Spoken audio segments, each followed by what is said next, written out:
If you know how to listen to yourself so that you can be true to yourself, it actually makes life a whole lot easier.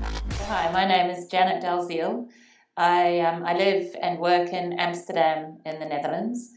I have been with Greenpeace for 25 years in a whole lot of different functions. I started off campaigning to save Antarctica as the last great wilderness 25 years ago. And in the last 10 years or so, I've become increasingly interested in and working in the organisational side of the organisation, so making Greenpeace a really strong organisation that in the 21st century continues to be radical, confrontational, in your face, daring to dream big dreams that things can be really different, because they have to be if we're going to make it intact into the next century, and certainly if our children and the things that we love about the world are going to make it into the next century. And so my job and my passion at the moment is to make sure that Greenpeace stays a really strong, vibrant and confrontative organisation. It was a time at school when I was, 14 or 15, when I stepped in to stop bullying of another classmate who I didn't particularly like myself. And I knew that by doing it, I was setting myself up as a target as well. But it was a decision to do the right thing as opposed to the safe thing. And of course, I got a lot of approval from the adults, the teachers, afterwards from that. But I did indeed get quite a bit of stick from the popular kids that had been doing the bullying. And I guess, it's something that I was proud of at the time, and I still am. And I guess it kind of represents some of the things that I still try and do, which is, it's what Greenpeace does, right? Tries to stand up against the wrong thing, which inspires me about the organisation. But it's also in a culture inside the organisation that's actually can be quite rough and tough at times.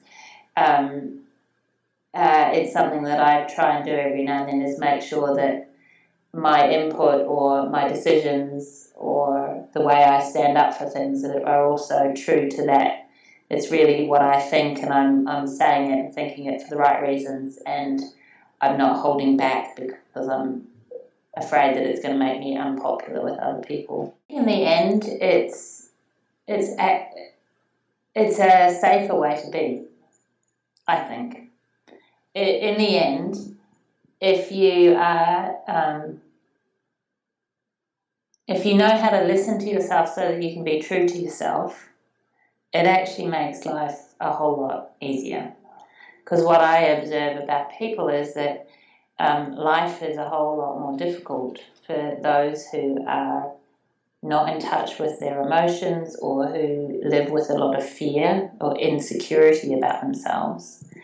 And in the end, when you do something like that and you discover that the world doesn't actually come to an end, and you can still get up the next day and nothing really bad happens, it's an easier way, it's a stronger way to live, and therefore an easier way to live.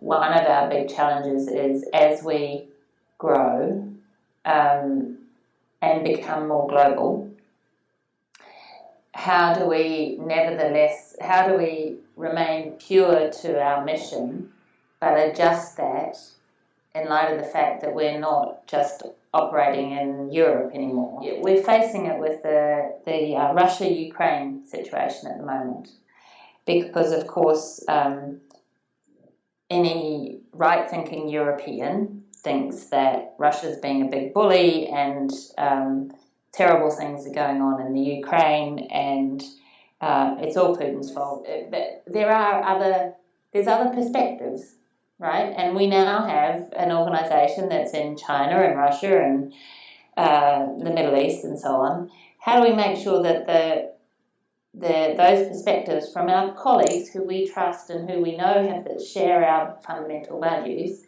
How do we make sure that those perspectives are also part of the decision making without actually completely, the fear is we completely lose our edge because we spend so much time internally and we no longer have this kind of like strong moral compass that takes us forward. So one thing is the sort of how do we take the best out of being global without getting bogged down by the extra effort that it takes to incorporate different perspectives. The other is as you get bigger, you just need more bureaucracy. How do we simultaneously build an effective, accountable, strong organisation without losing the activism when there's a lot of elements about the two that are diametrically opposed to each other? We're struggling with finding ways to be more modern about the relationship between the organisation and the people who are on our payroll. And this is, I think, particularly a challenge in Europe where there are a lot of very rigid labour laws for very good reasons, but that tie us up in knots and drive a culture that is, to me, in the end, antithetical to really good people development and finding ways that people take responsibility for their own careers and their own development in a sort of a mutual partnership. So to me, that just like you read about with any other big, you read about this in Harvard Business Review and so on all the time. How do you create new relationship between the organisation and the soft-bodied, squishy things called people that is more of it's kind of like a partnership. What I'm currently professionally struggling with is this last one of what really are the sort of key interventions that will make a significant difference to the internal culture around the relationship people have with the organisation. Well, one is be true to yourself. You understand what your motivations are and never write an email when you're angry. Always put it in your drafts folder and read it again later, and when you've sort of given the other person a bit of benefit for the doubt, because there's always a reason why somebody else has behaved as they have. It's never, well, very rarely is it that they're really deliberately set out to stab you in the back. Always check what messages people are hearing. Don't assume that just because you've said it brilliantly that other people are going to have taken away the same message. Any culture has built into it ways that you can stall things if you want, right? And in the end, it all comes down to good leadership that brings people along with you rather than leaves them on the other side of the fence trying to use whatever aspect of the culture that you have locally to stall things. People are always happier when they're doing something active towards the mission than if they're sort of grinding away on internal bureaucracy. On the most part, any large organisation is largely full of people who believe in that they're doing the best they can and that they're doing the right thing and that they're good people living honourable lives. The main problem I think we have in the world is that most people do what they think is possible to do within the limits that they see for themselves.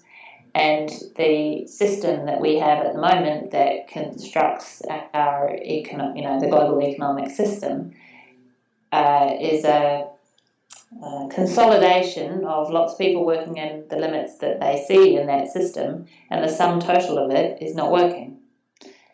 But within it, it works very well. And so the dissonance between all these honourable people leading honourable lives and the sum total of the outcome is the problem, and it's not visible to people, so it doesn't cause a change in behaviour. We really have to figure out a way of getting beyond that immediate action-reaction to making it a wider conversation.